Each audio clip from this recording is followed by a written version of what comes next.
자, 권호영 변호사님께서 말씀을 하셨는데 한 논점들이 있습니다. 그래서 제가 따로 설명을 드리겠습니다.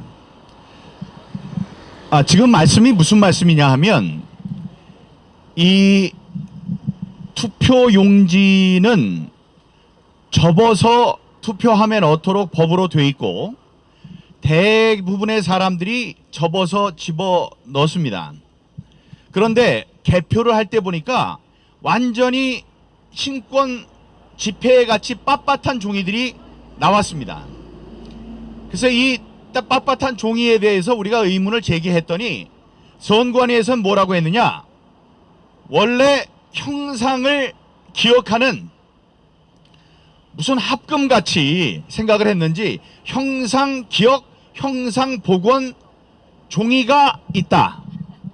그걸 사용해서 했기 때문에 구겨졌던 게 빳빳하게 펴졌다라고 얘기를 했습니다. 그래서 우리가 돈이 많이 들었어요.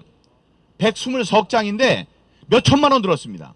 그 전자현미경 한 번 보는데 18만 원씩인가 하고 이제 그렇게 그런 많은 돈을 들이면서 신수현이라는 교수에게 우리가 감정을 맡깁니다.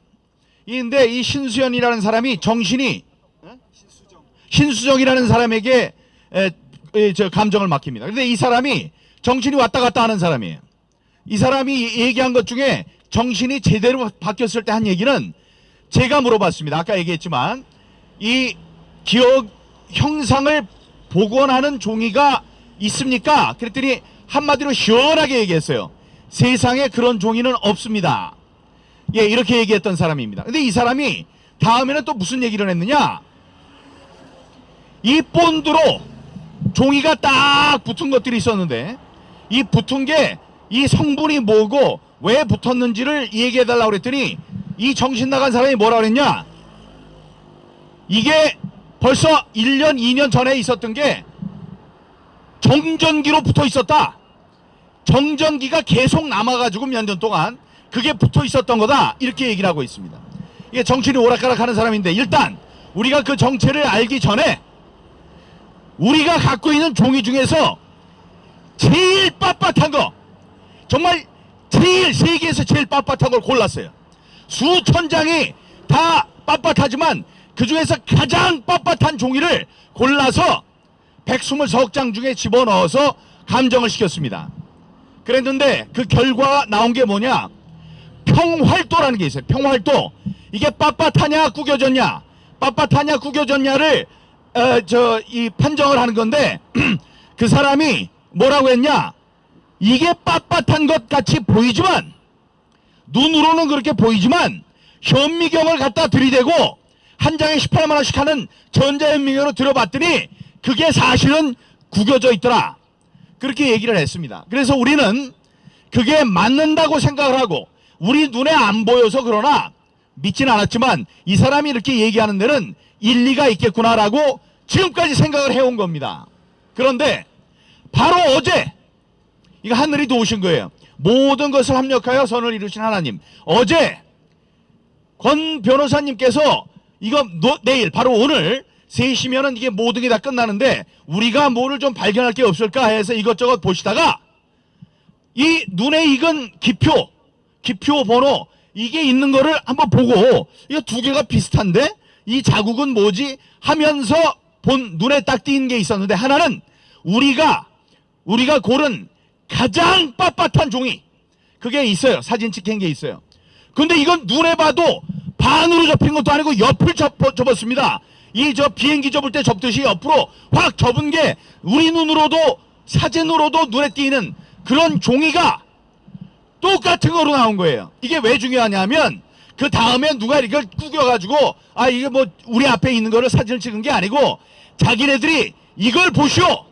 당신들 빳빳하다고 그러지만 이렇게 옆으로 접힌 게 있지 않습니까? 당신네들이 잘못 봐서 그런 거지 이게 다 원래 접혀 있던 거예요.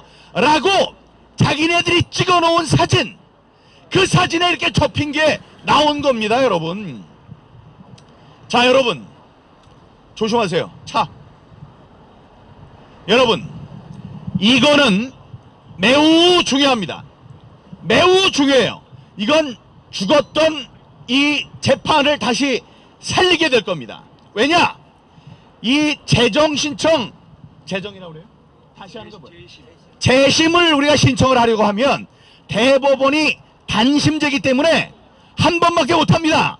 억울해도 그냥 지나갈 뻔했어요. 불법 사항이 있던가 아니면 새로운 증거 사실이 발견될 때 이때는 우리가 재심을 신청할 수 있습니다. 그런데 그때 나타나 준 게 이겁니다.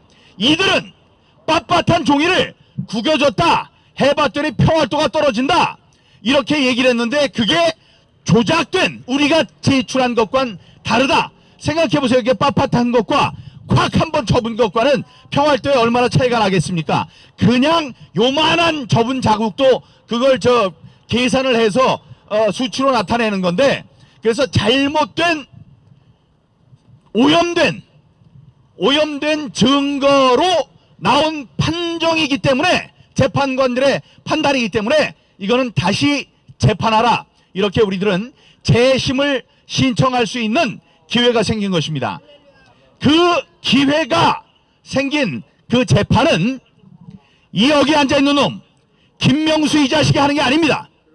예, 이균용 새로운 대법원장, 이 조롱거리가 된 재판의 권위를 세우겠다라고 일성을 내뱉은 이균용 새로운 대법원장이 취임한 이후에 좀 더 훌륭하면 여기 훌륭하다는 얘기가 되는 게 아니고, 그러니까 얘기를 잘못했네요. 이런 쓰레기 같은 자들 말고 훌륭한 대법관들로 하여금 이 4.15 총선 무효 소송을, 혹은 저의 연수구을 4.15 총선 무효 소송을 다시 시작할 수 있는 그런 기회가 된 것입니다.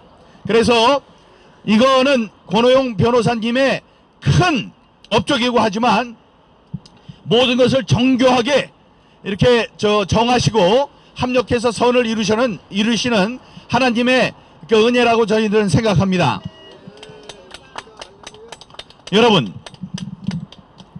여기 이런 게 있다고 생각합시다. 여기 절벽이 있습니다.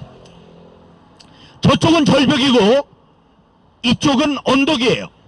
거기에 널빤지를 하나 놓습니다. 널빤지를 놓고 이쪽에 제가 서 있고 저쪽에 지금 안철상이가 서 있습니다.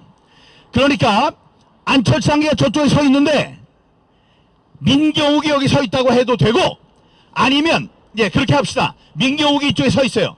저쪽에 안철상이 서 있습니다. 이 널빤지를 같이 밟고 있기 때문에 제가 밟고 있어서 안철상이는 언덕이지만 그 널빤지 위에 서 있을 수 있습니다. 제가 옆으로 지나가면 널빤지가 훌렁 뒤집혀서 안철상이가 떨어져 죽습니다. 근데 지금 안철상이가 무슨 짓을 하고 있느냐? 여기 서 있는 저한테 총을 겨누고 있어요. 그래서 총을 땅 쏴서 제가 맞아서 죽으면 자기가 수십 길 낭떠러지로 떨어져 죽습니다. 그건 자살행위죠. 여러분, 대법관도 자유대한민국이 있어야지 존재합니다. 대법관도 자유민주주의가 있어야지 삼권 분립이 돼서 이 대법관이 있을 수 있는 겁니다. 여러분, 그런데 대한민국을 죽이는 자유롭고 이 공명하고 공정하고 투명한 이 선거 제도를 죽이는 일에 이자들이 앞장서고 있습니다. 여러분, 자, 여기 서 있는 민주주의를 총을 겨뤄서 죽이면 자기가 무슨 대법관이 되고 자기가 무슨 사법부가 있고 사법부의 대법관으로서 자기 목숨을 부지할 수 있겠습니까? 안철상, 천대엽, 조재현, 이동원, 이 자들은 대한민국을 죽이고 자유민주주의를 죽임으로써 이 세상 우리가 존재할 수 없게 만드는 이 짓을 하고 있습니다. 이들이 하는 것은 바로 자신의 수명을 단축하는 자살행위다. 안철상은 지금이라도 정신을 차리고 자살행위를 중지하기 바랍니다. 여러분, 기자라도, 제가 기자를 했는데 기자로서 기사를 쓸 때 혼자 고민이 있습니다. 깊은 고민을 한 끝에 기사를 씁니다. 제가 법안을 제출할 때도 깊이 생각하고 이 법안이 통과되면 어떤 일이 있고 이게 그대로 놔두면 어떤 일이 있는가에 대한 깊은 고민을 합니다. 그런데 대법관들은 자신들의 판단, 자신들의 판결이 이 나라 운명을 어떻게 뒤집는지를 잘 아는 사람일 텐데도 고민 없이 밤잠을 자지 못하고 고민을 해야 함에도 불구하고 고민 없이 남들이 하라고 하니까 나도 가겠다 부화뇌동하고 있습니다. 이들은 고민, 자신들의 지금 직분이 주는 자신들의 직분, 그 직분을 갖고 자신들이 결정하는 결정사항이 우리 대한민국의 창창한 앞날에 어떤 영향을 미칠 것인지를 깊이 숙고한 다음에 판결을 내려야 합니다. 아니 안철상이는 여기에 보수 정권에 의해서 임명이 됐다고 해서 보수로 분리되는 인간입니다. 이 사람이 지난번에 제가 이 안철상에 앉아있는 딱 한 번 재판에 제가 힘들까봐 신경 쓰이니까 내려놓으세요. 예. 이 사람한테 제가 물어봤습니다. 아니 1948년부터 지금까지 부정선거가 아니라 할지라도 선거 결과가 억울하다. 그러니 재검표를 해주십시오 혹은 선거 무효 소송을 판단해 주십시오라고 소송을 걸면 단 한 번도 180일 기한을 어긴 적이 없었습니다. 근데 이번에 무려 139명 열심히 떨어져 나가서 126명이 부정선거 같습니다. 선거를 이게 무효 같습니다. 라고 판단을 구하는데 2년 3개월이 걸렸어요. 그래서 그때 한 1년 되기 전에 한 번 그 사람을 법정에서 봤을 때 물었습니다. 당신들이 이럴 수 있느냐? 지연된 정의는 정의가 아니다. 당신들 왜 이랬느냐? 했더니 안철상이 그랬습니다. 너무나 많아서 그걸 처리하려고 그러다 보니까 늦어졌다. 그건 말이 안 됩니다. 너무나 많으면 더 빨리 해야지. 예? 너무나 많으면 더 빨리 해야지. 그걸 안 하고 있다가 물어보니까 너무나 많아서 늦게 돼서 유감으로 생각합니다라고 유감을 표시했습니다. 그나마 그래도 유감을 표시한 자는 저 한 사람이구나 라고 생각했습니다. 자, 지금 우리는 안철상에게 안철상, 이흥구, 김재영 세 사람에게 살 수 있는 팁을 제공합니다. 요령을 제공해요. 이 시간에 우리의 충고를 들으면 그대들의 이름이 간신히 살아남을 것이고 그렇지 않는다면 대대손손 당신들이 대법관이었다는 사실을 후회하게 될 겁니다. 이완용의 이름을 우리가 잊지 않습니다. 지금 우리들이 전혀 잊을 수 없는 이름 3명 갖고 있습니다. 천대엽, 조재현, 이동원. 이 사람들의 이름은 제가 죽는 날에도 얘기하고 죽을 겁니다. 이런 나쁜 놈들이 있었다. 대한민국의 자유민주주의를 골마 터지게 한 정말로 나쁜 놈들이 있었다고 제가 유언처럼 얘기하고 죽겠습니다. 그래서 이 사람들은 우리가 제대로 된 정권을 잡게 되면 교과서에 나올 겁니다. 사회교과서에도 나오고 국사교과서에도 나오고 자 이번에 나오는 책에도 그 이름을 제가 밝혔습니다. 자 이런 더러운 이름을 당신네들도 남길 것이냐 아니면 지금 몇 시간 남지 않았지만 개과천선에서 자 이번에 새로운 증거도 나오고 다음에 파주경찰서에서 수사도 3번째 하고 있고 예? 이러니 이것은 내가 판단할 수 없습니다. 내가 이 역사에 나쁜 이름을 남길 수 없습니다. 해서 재판을 연기합니다. 라고 한다면 우리가 거기서 손뼉치고 화로하고 끌어안아 줄 것입니다. 그러나 절대로 그럴 것 같지 않아요. 제가 이 천대엽이라는 사람에게 믿음을 가졌었습니다. 이 바보 같은 놈이. 그래도 저보단 젊으니까 젊은 사람이 가서 올바로 대법관이 된 지 얼마 안 되니 올바로 양심의 목소리가 돼주겠지라고 얘기를 했습니다. 다음에 제가 어떤 문제를 제기했을 때 없던 200장이 갑자기 튀어나온 사건에 대해서 너희들 대법원이 잘못했는지 선거래가 잘못했는지 두 헌법기관에 한번 싸워봐라 이렇게 얘기를 했는데 천대엽이 그랬습니다. 저를 한번 믿어주세요 라고 했습니다. 저는 그 얘기를 한 자가 그래도 우리의 믿음이 가는 나중에 결정을 내리겠지 했었습니다. 지금 생각하면 제가 믿었던 제가 정말 밉습니다. 자, 그래서 안철상을 믿을 수 없습니다. 제가 주는 이 충원을 받아들일 리가 없다고 생각합니다. 그래서 결국은 지옥불에 떨어지는 엄청난 그 판단과 선택을 할 것이라고 이렇게 생각합니다.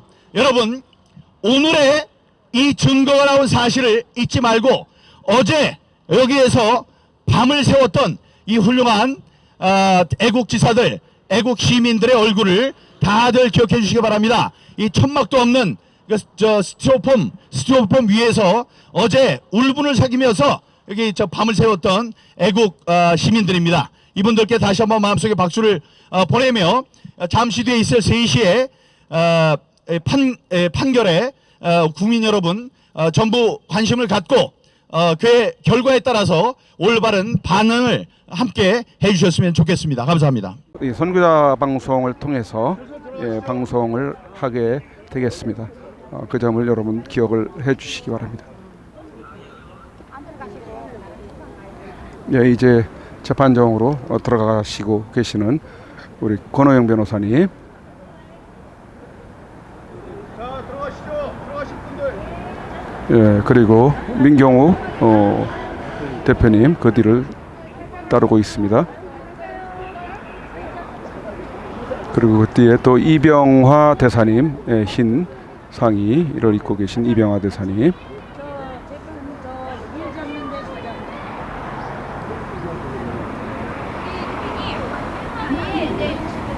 경찰이 배치되고 있어요. 지금 경찰이 배치되고 있습니다.